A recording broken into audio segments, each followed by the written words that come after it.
Hey everyone, right here, and welcome to Ask MandR, episode 313, and it's May the 4th week, so May the 4th be with you. Of course, we have tons to talk about with LEGO Star Wars this week. If you guys enjoy, hit the like button. If you have a question or topic for next week's episode, leave it in the comments section below, and I just might choose it. Now, let's get to our first question from Anthony's Brick Builds, who says, have you seen the LEGO Arabesh bag? The bag will only be given out at select LEGO stores. It is quite interesting, and I agree, it is quite interesting. This is a bag that you will only be able to get at LEGO stores on May 4th, to my knowledge, and I don't know if all LEGO stores in all regions are going to be participating, so check with your local store, ask them if they are doing it if you intend on trying to get one, but it should be May 4th only, and you should only be able to get it if you make a purchase that requires that size bag.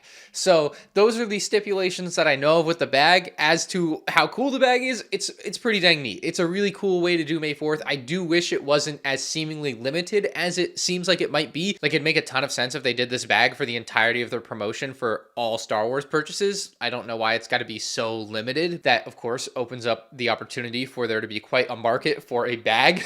And so I myself will definitely be buying one on eBay because I will not have the opportunity to go to the LEGO store on May 4th for a reason we'll get into in a little bit. But I am quite excited to see what the market decides that this LEGO bag is worth. And I'm equally excited to see people complaining about the fact that the market decided a bag is worth however much it decides it's worth. It's going to be a fun time for sure. Also, so the reason I can't go to the LEGO store on May 4th, I may as well just say it now. I'm going to be a little bit busy auctioning every LEGO Star Wars set ever on Whatnot live, like May 3rd, 4th, and 5th. So if you haven't downloaded Whatnot yet, link is in the description below. Go bookmark the streams, guys. I'm literally auctioning them all off. A fan of mine named Dan in North Dakota had all of the sets in his collection sealed, had them trucked down here, and I'm selling them for him, and it's just going to be an insane time over the weekend. So literally any LEGO Star Wars set you've ever wanted will be there. There'll be tons of little LEGO Star Wars giveaways throughout the streams, although the big highlights are a UCS gunship from Florida Man's Toys. He gave me a really good deal on that, so I can give one away to you guys, and a Mos Eisley Cantina that Dan provided. So tons of awesome stuff. Make sure you're there. Next question from Crawdaddy says, did you see that LEGO is getting rid of the shiny UCS plaques after the UCS TIE Interceptor? And I did make a YouTube short on this, so if you didn't happen to scroll by it, I'll tell you now. They have already decided to revert from the shiny finish on the display plaques to the matte finish, which is a really great decision. The shiny finish on the display plaques, the second I took it out of the box, I could tell it was not it. It looked bad, and I was like, the matte finish just looks better. And so they immediately, as soon as all the reviews came out, they're like, yeah, we're going back to matte. The shiny one doesn't look so good. And you got to give credit where credit's due. They're doing the right thing. And anytime a situation like this happens, as rare as it is, because it doesn't happen often, it's hard not to look at what else is out there that needs fixing, and for the last 2 years hasn't been addressed at all. Gag Dodger says, what do you think your favorite LEGO Star Wars set is going to be this year? I think there are 3 sets that have the potential to be it. First off, Jedi Bob Starfighter, for the obvious reason of Jedi Bob being there and the set probably existing because we were campaigning for Jedi Bob a few years ago, and then LEGO said, no, we're not going to do Jedi Bob. But now they've come back around on that because they realized they were doing the wrong thing, which is a good thing again. And so Jedi Bob Starfighter has to be up there. We also have the UCS Jabba sail barge coming in the second half of the year, probably like not until October, but the Jabba sail barge, it's a UCS set. They tend to be pretty dang good. Like, I'm very excited for that one, but kind of low-key stole the show to me outside of the figure version of it. The Droideka, I really like the Droideka. It's really, really good.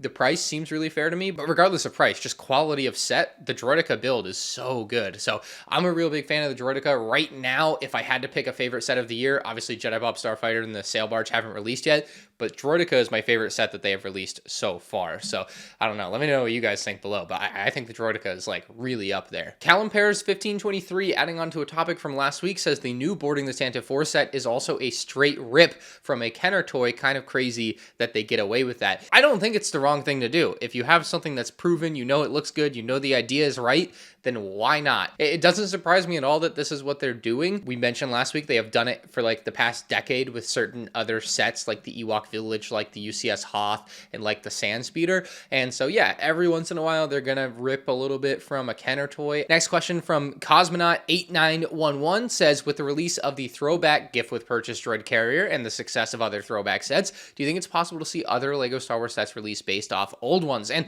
he says an example would be a TIE with blue wings or a gray X-Wing / Snowspeeder. And when you ask this question, I feel like maybe like 100 episodes ago, I talked about the idea of releasing throwback LEGO Star Wars sets sets like this.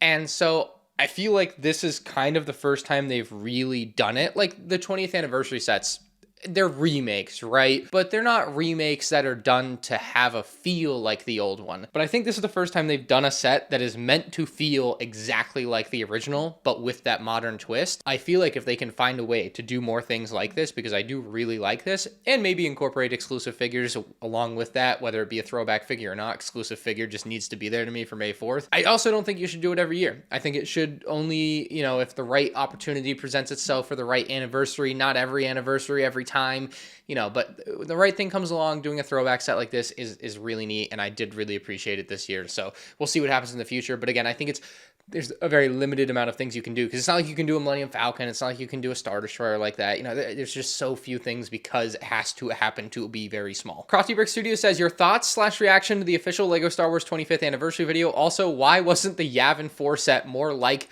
the video? So the Yavin 4 in the video is like, I think you have like the set on top and then a ton of more stuff underneath, like built on to make it actually look like a full Yavin 4 base. And I mean, to simply answer your question, they were never going to make this a $1,000 LEGO Star Wars set. So yeah, Yavin 4 could never have looked like it does in the little short. My reaction to the trailer, video, otherwise, I'm pretty indifferent about. Like, it wasn't that exciting to me, outside of the fact that we got some, I guess, previews or reveal is the right word, of new LEGO Star Wars Summer 2024 stuff. We have some 25th anniversary figures in here, and also, quite briefly, for the very keen-eye folks out there, there was the X-Wing that is supposed to be coming out this summer. I know another X-Wing. It's very exciting. I know people have been waiting a long time for this, and so we won't have to go too much longer without a new X-Wing. Now, the figures, I think, are much more interesting to talk about. First off, we have Cal Kestis, maybe the most exciting figure you'll see here. We also had young Leia in this, and honestly, as I see her, it makes me even more disappointed that this is a 25th anniversary figure. It is so lame and boring. I mean, it's a unique character. You can't knock it for anything, really. It's as accurate as you could possibly want it to be, but it's just a boring character choice of a character that I don't care for or like at all from Star Wars. And then actually, really, maybe the most exciting one, Nine Nub. Fantastic looking after all of these years. Finally, people have asked and questioned where this character is forever and ever and ever, especially because they've already done 10 Nub. And people are just like, why would they do 10 but not 9? I don't know. Finally, a decade later, after that 2014 figure, we finally have 9 Nub, and they gave him a unique head mold. But anyway, the video was cool enough, and it was very interesting that they would give out previews like this. Usually they don't want to leak anything. At dog_face1 says, do you think we'll get more Order 66 sets for next year? I think it'd be really cool if we got a small $30 to $40 set for each scene, like one would have Ayla Secura, Bly, and a 327th Trooper or 2. I love the idealism here. I really do. There's unfortunately no way that LEGO would ever make like a bunch of different sets for each of the scenes. However, I would be, because of this year with the Bark Speeder and Commander Cody being our first 2 Order 66 sets, very surprised if next year in the anniversary of Revenge of the Sith that none of them would be Order 66 related, or something that you could say is an Order 66 type of set, I would expect 1 or 2. I would not expect like a bunch based on a bunch of different scenes, as cool as that would be, as much as that is exactly what I would want out of it too, man. Just being realistic with my answer and not too full of hopium here, there's no way that's gonna happen. Now, I don't really count Duel on Mustafar as Order 66, but I would highly expect a Duel on Mustafar set diorama, something. Of course, Palpatine's office set diorama, but that is pre-Order 66 technically as well. But I like your idea, and I'm still pretty, like, in my heart of hearts, what I really want out of it is Kiadi Mundi, Commander Bakara, and a Galactic Marine. The Child 08 says, what are the chances of the LEGO community ever getting a Rancor again? I know since the Book of Boba Fett contained one, it's a possibility. Could this maybe be a buildable creature, or the buildable creature? So it was always a possibility, regardless of being in the Book of Boba Fett, because it's from the original trilogy. It doesn't need anything to make them want to make another one. I would imagine that the cost of the Rancor mold is expensive. Back in 2013, when the Rancor Pit came out, that was a $60 set with 380 pieces, and people thought that was mad overpriced. That set would probably cost $100 today. And I don't feel like I'm exaggerating. LEGO will absolutely make another Rancor at some point in time. It's really just a matter of when. I really think what's more likely is the next Rancor we get will be a brick-built version that is not like a big fig, but it's big fig size, right? It's the same size as the other one, but it's brick built. That's just my guess. Just my guess. But yeah, they'll definitely make another one eventually. Next question from Mac Young says, are there any LEGO Star Wars designers that consistently design awesome sets with little to no inaccuracies? Are there designers that are consistently making mistakes? Would like to know if there are significant track records. This requires more research, but it's an excellent question, and I just wanted to highlight it, and I don't have any sort of answer. Ask me this again next week or the week after. I don't know. I like the question a lot. It just requires a lot of research. Skeptical Jedi says, what do you think of the leaked Artemis rocket set, and would you ever review it? I personally think it looks incredible, and you're on the money to me. I mean, that thing looks so good, and it's so cool that it actually has the entire platform and arm or tower and everything along with the rocket. Like, dude, it's a must-have to me. I gotta buy that one as soon as I think it comes out May 15th for $260 is the price that's in my head. I just can't believe how nice it looks, how large it looks for the price, especially $260 is almost the price of the TIE Interceptor for UCS LEGO Star Wars. This looks like it's twice as valuable as that to me. Like, it's just got so much stuff. But yeah, I mean, this is phenomenal. King B says, why are polybags harder to find than normal sets? I technically would say they are not, because you could always just go online. Like, usually Barnes & Noble's website just has them. As far as like why Lego.com doesn't sell them and why they aren't in Lego stores, I have no idea. I frankly do not understand why they wouldn't carry them, because they're such a cool, cheap item to be able to have. The only guess or suspicion I would have is that Lego just has a deal with retailers that these are for the retailers, and that's just how it works. SM McGuy says, Ryan, how do you plan to decorate your house for May 4th? I'm like that neighbor that doesn't take down their Christmas lights. They're up year round. I'm always decorated. I'm always ready. I stay ready. Dude says, which scene in Star Wars do you hate the most? Like, can't even rewatch it. Do you guys remember when Rose kissed Finn? Because I remember when Rose kissed Finn. Not cool, man. Sedtastic Studio says, did you hear that a store is having Ahmed Best there for their May 4th grand opening? So I saw this, I think, because Duckbricks posted about it, because Duckbricks is going to be there, and he said that Ahmed Best is going to be there. I know my friend Sans, I think, wanted to get his box signed, maybe? I can't remember exactly how I found out, but apparently Ahmed Best is charging like $60 a signature. That's crazy to me. I know, like, at all the Star Wars conventions, they always charge for signatures and pictures.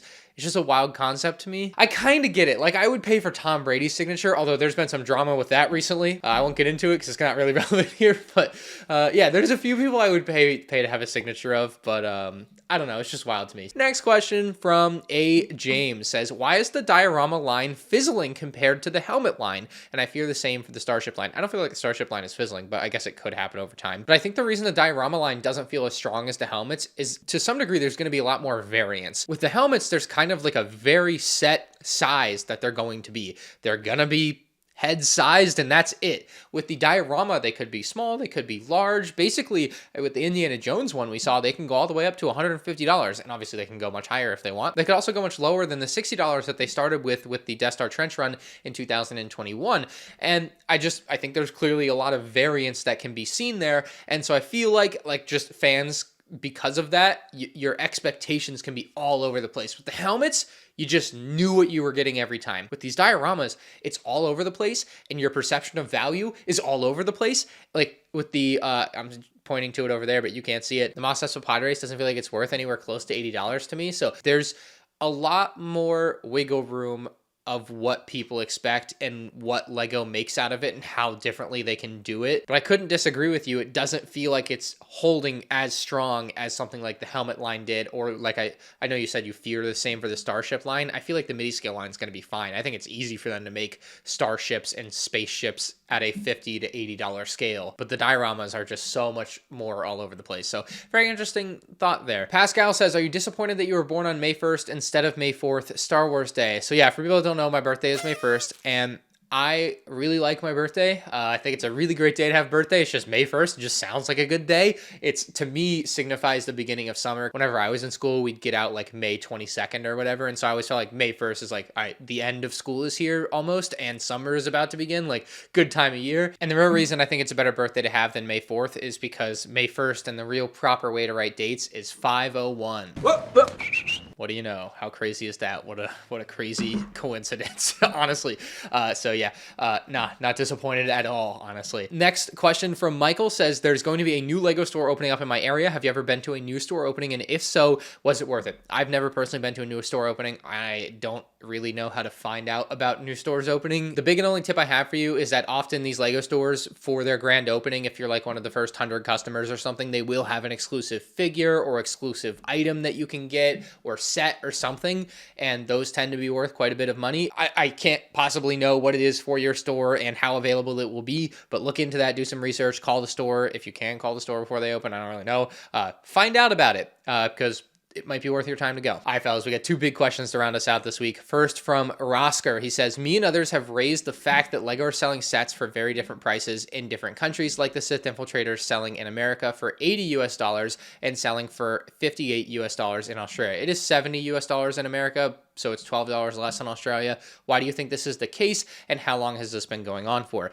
It's been going on forever. Prices have always been different in different regions. Typically, what I have seen on the internet is people complain in the opposite direction. It is very, very common that people will come along and say, oh, prices are cheaper in America. This isn't fair, this, that, and the other. Most of the time, the case is just you live in a country like Denmark or Sweden or Germany or somewhere that has VAT, value-added tax. I don't live in these countries. I've never really experienced them, so I only know what I've read on the internet very briefly. Basically, I'm just saying if you live in one of these countries and I sound like an idiot, that's why. But my understanding is essentially in some countries, the tax you pay on a set is in the price. So the Lego.com price that you're seeing and then comparing to America is not an apples to apples comparison. For whatever reason, the Sith Infiltrator is $12 cheaper US in Australia than it is in America. If it was $60 US, that Sith Infiltrator doesn't feel so bad anymore. Lego has always sold sets for different prices in different regions, but generally on the whole, they're still very close to the same price. You know, I know other people feel differently just from the gauge I get from the comments, even though I feel like the data doesn't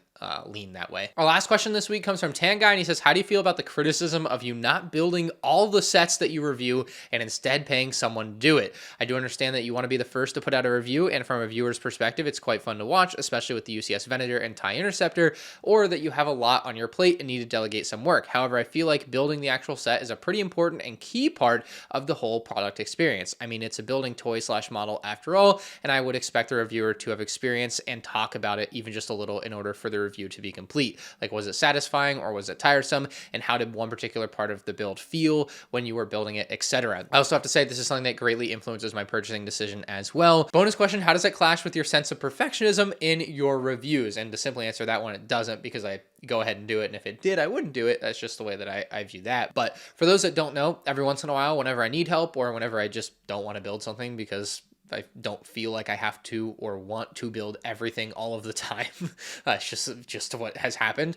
You know, I will ask a friend or someone that works for me if they want to or if they will build something, and they are always compensated for their time. And as far as I'm concerned, that's kind of the end of the story. It's like, you know, I paid someone to help me do work. I mean, that's how doing work and running a business works to me, and to many other people that have owned a business. You have to, and you pointed out here, you have to delegate your time. You have to give some work to others. And technically, I could do it all myself. I very well could. It would just take longer, and it would be a bigger pain in the butt than it already is. And saying a Lego review is a pain in the butt is a little bit misguided and not really the way to word it, but I think you get the point. Like, it just takes me a long time to make some of these reviews. And if you look at a review of mine from 2 years ago versus a review of mine from today, you can see where that extra time and work has gone. You can see how much better things have gotten, how much more effort and time and background is going into some of these. And so, for example, on a review like the TIE Interceptor, we're talking like 8, 9, 10 hours straight just to produce the review, not including building the set. Building that set is probably another 3 or 4 hours. And so buddy of mine named Chris just so happened to have some free time that day. And I'm like, hey man, you know, do you want to build this TIE Interceptor? In case you're curious, my usual rate for people that don't work for me hourly, I just offer them half the retail price of the set to build a set. Just flat, any set, doesn't matter. I recorded and edited all of the introductory scenes. I recorded all of my talking about the minifigure and the display plaque, because I had the display plaque like with me. I kept it while he went and built the set. And so I was trying to absolutely maximize every second of that day because I needed to get it done that day. I suppose if I was in the LEGO Ambassador Network and was was given by the gift of God 2 weeks of free extra time ahead of time to produce a review, I would definitely have built it myself. I would have loved to have built the Tie Interceptor myself. I just didn't have the time to do it. Same for the UCS Venator. I would have loved to have built the Venator all by myself and taken all my time in the world to build it and slowly enjoy every last second of it. I have to find ways to be creative to do what I want to do and be good at what I want to be good at. So, I mean, yeah, I suppose it's a necessary evil if you want to look at it that way. And to your point about talking about it in a review, if you've watched any of my reviews, and like I built 80 or 90% of the sets that I review, I rarely, if ever, talk about the building experience. The way that I view a Lego building experience, at least at this point, having built as many Lego sets as I have, they're all kind of one and the same to me. There's very few that I built, even, 5 years ago, would build and be like, oh, this one is exceptional. This one is worth noting. The Sandcrawler from 2014 comes to mind as one that I thought was cool. But like, generally, I look at a Lego build and I'm like, it's a Lego build. They're all the same. Some of them have cool techniques, but it's also something that I've never really talked about or made a big point of in reviews, I feel like. Certainly not in the last few years. And so I just don't feel like I have to. To me, it's not a must-have. And it's very frankly one of the only things that I can delegate out in that review process. I have to be there to record everything. I have to be there to make sure the edit is the way that I want it. And in that particular case, it's a video I'm doing that day. I'm editing it. I'm doing all of that work, and I'm doing all the B-roll. I'm figuring out exactly how I want this to be, exactly how the sections are going to go. I have to be there for all of that. There's only one thing I don't have to be there for, and that's building it. And that's unfortunately becomes the easy arm of I've talked about this before. MKBHD did a video. He talked about how there's just, 8 little legs on the octopus or whatever. And every once in a while you got to chop one off. That was the only one I could chop off. There's no other arm to chop off for that analogy, other than building the set, which is a good chunk of time that I can't do any other work in. There's no, I can't build and do something else simultaneously that's going to be beneficial to, getting the review done in a faster, better way. So, yeah, a little bit rambly, but I just, the way I feel about it, I know it's a little bit rambly, so I apologize, but to me, the build experience is the build experience. In a lot of sets cases, it's 30 minutes, 45 minutes, right? And the set that you're going to put on the shelf, the quality of the figures, those are forever. Those are going to stay there. And that's what I care about. I'm paying for what the thing looks like on the box to me. What the thing looks like on the box, not how I get from point A to point B. I don't know, just different values there. But obviously, if the build experience was notably bad, I'd tell you. If the build experience was notably great, I'd tell you. I do ask these people that when I have them help me build a thing, hey, if anything notable happens, let me know. But like I said, typically a Lego build's a Lego build, and there's just it's exciting, it's a Lego build, it's fun, it's chill, it's relaxing, but you know what you're getting into. That's going to be it for this week's episode of Ask MandR, episode 313. Hopefully you enjoyed this extra long May 4th special edition of Ask MandR. I tried to answer as many questions as I could. If you guys have a question or topic for next episode, leave in the comment section below. And do not miss May 3rd, 4th, and 5th on Whatnot. Link in the description. I'm literally selling every LEGO Star Wars set ever, guys. I mean, it's the most insane stream I'll probably ever do on Whatnot. I can't believe I've got the opportunity to do this. Oh man, I almost forgot to wear my special hat. That's going to be it for this episode, guys. Hit the like button for the Yoda Chronicles 2013 LEGO Star Wars hat. See ya. How could I forget, man? I was going to wear this way more. Oh well.